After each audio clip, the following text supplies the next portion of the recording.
નમસ્કાર મિત્રો, હું છું પુનેશ્રી ગઢવી ચારણ કન્યા કચ્છથી. તમારી સમક્ષ લઈને આવી છું સુંદર મજાનો એક સંબંધ એટલે ભાઈ બહેન. ભાઈ બહેન એટલે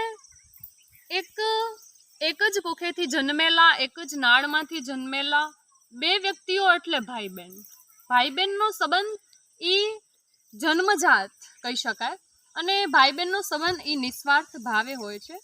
કાલે રક્ષાબંધનનો તહેવાર એટલે આપણા ઘરે આપણી બહેન, ફઈ, દીકરી આવે તો ક્યારે એવું નહીં સમજવાનું કે આપણી સંપત્તિની એ ભૂખી છે. એને કોઈ જાતનો ભાઈ પાસેથી લેવાની ઈચ્છા નથી હોતી. એ ફક્ત ને ફક્ત આવે છે તો આપણને આશીર્વાદ આપવા માટે આવે છે. એ એવું કંઈ લેવા માટે નથી આવતી.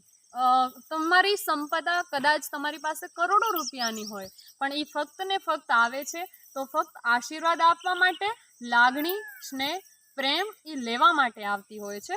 અને એને કોઈ એવી ઈચ્છા નથી હોતી કે મારો ભાઈ, મારો પિતા મને એક ઘરેણો લઈ આપે, લાખો રૂપિયા આપી દે, કે એ કોઈ પૈસાની કે કોઈ પણ વસ્તુની ભૂખી નથી હોતી.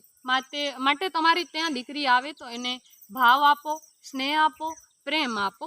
અને એક બહેન તો હોવી જ જોઈએ, કારણ કે ભાઈ એ પોતે નાનપણમાં ઘણી બધી એવી ભૂલો કરી હોય જેને એ પોતે પોતાના ઉપર લઈ અને ભાઈને બચાવતી હોય છે. એટલે આમ કહેવા જઈએ તો ભાઈની પૂરેપૂરી ચોકસી કરતી હોય છે એ બહેન હોય છે. અને આપણે જોતા હોઈએ કે ભાઈ બહેનનો સંબંધ એટલે કેવો અખૂટ સંબંધ, જેમાં પ્રેમ અખૂટ ભર્યો. એમાં પ્રેમ એમાંથી ક્યારે ખૂટતો નથી, હંમેશા માટે જળતો હોય છે. અને ભાઈ બહેનનો સંબંધ આમ જોવા જઈએ તો એક પર્સનલ આસિસ્ટન્ટની જેમ પણ કામ કરતી હોય છે. કારણ કે હું મારી જ વાત કરું તો મારા ભાઈઓ પણ આજે મને કોઈ નવા કપડાની જોડી લઈ આવે તો એનો શ્રી ગણેશ ક્યારે કરવો એ મને પૂછતા હોય છે કે આ ક્યારે પહેરવાના છે. તો આમ જોવા જઈએ તો પર્સનલ આસિસ્ટન્ટની જેવું પણ કામ એ એક બેન કરતી હોય છે. અને આપણે જોઈએ તો આજે આપણા સૌના ભાગમાં, નસીબમાં એવી રક્ષાબંધન છે કે આપણા ભાઈઓ આપણી સાથે છે. પણ આજે હું એક વાત કરું તો જે આર્મી, BSF, નેવી, જે કોઈ સરકારી કર્મચારી છે, જે પોતાના પરિવારથી દૂર છે, પોતાની બહેનથી દૂર છે અને પોતે જે કામ કરી રહ્યો છે એની આપણે ગણતરી કે વિચારધારા આપણા અંદર કે આપણાથી થઈ શકે એટલા આપણે સક્ષમ નથી. માટે આપ સૌના નસીબમાં છે, ભાઈઓને આનંદ આપો, આશીર્વાદ આપો.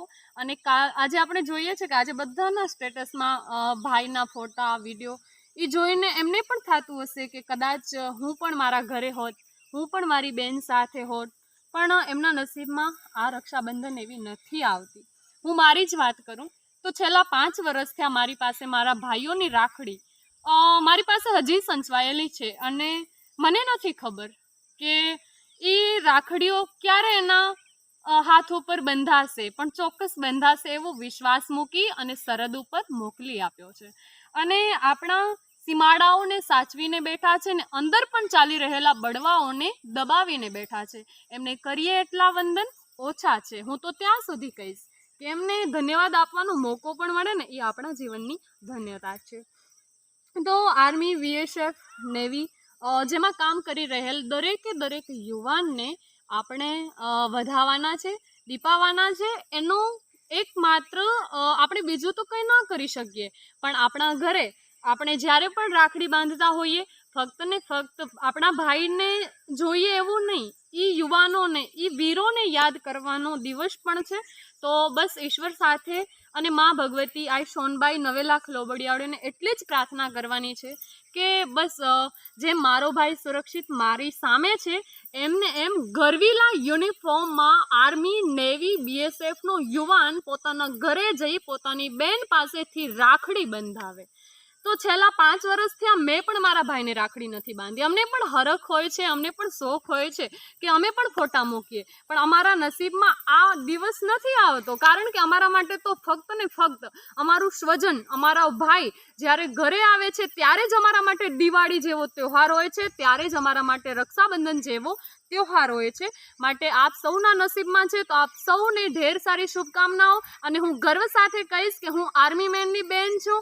ફક્ત એટલું જ નહીં કે એટલી પણ વિશેષ એક વાત કરું તો છેલ્લા 5 વર્ષ થયા જે રાખડી મેં નથી બાંધી શકી ને એનો અફસોસ નથી, એમનો જરાય અફસોસ નથી।